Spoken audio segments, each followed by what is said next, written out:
ভাত আছে, ভাতটা খেয়ে তোমার মায়ের খোঁজে তুমি বানাও মামা। আচ্ছা ঠিক আছে মা।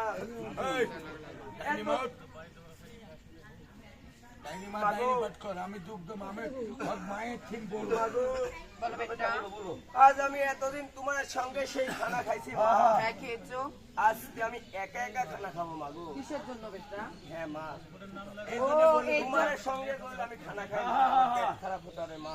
তাই বলছি আমি আজ আমি একা একা খানা খাবো মা। ও একা একা খাবার আমাদের সাথে খেলে তো পেট খারাপ হবে। এর লাগি বলি যে এক গাছে ছাগল আর এক গাছে লাগে না, লাগলেও খসখস করে। যাও তোমার যেখানে ইচ্ছে সেখানে খুশি যে খাও গা।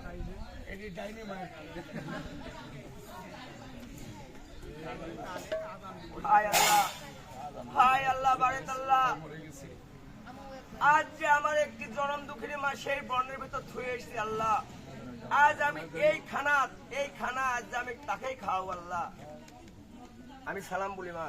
আল্লাহ সালাম রে বাবা।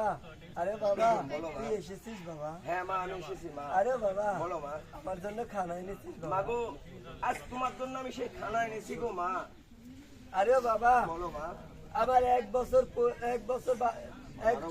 12 বছর এক যুগ হ্যাঁ মা। পূর্ণ হতে চলেছে রে বাবা। হ্যাঁ মা। তাই তো আমার হাড় শুকাইছে, হাড্ডি শুকাইছে, আরো শুকাইছে কাল্লা। হ্যাঁ মা। 50টা কেটে মনে ভাবতে মোর আল্লাহ। হ্যাঁ মা। হাতু ধরে উঠি আমি মাটি ধরে বসি, লড়াচড়ার শক্তি নেই আমি লড়ে চড়ে বসি। হ্যাঁ মা। কেমন করে সেই অন্ন শাহাদানা খাবরে বাবা?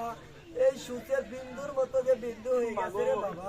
আজ দেখো আমি একটি ভাতের 7টি খণ্ড করে একটি একটি করে তোমার মুখে আমি নিজে হাতে তুলে খাবো মা।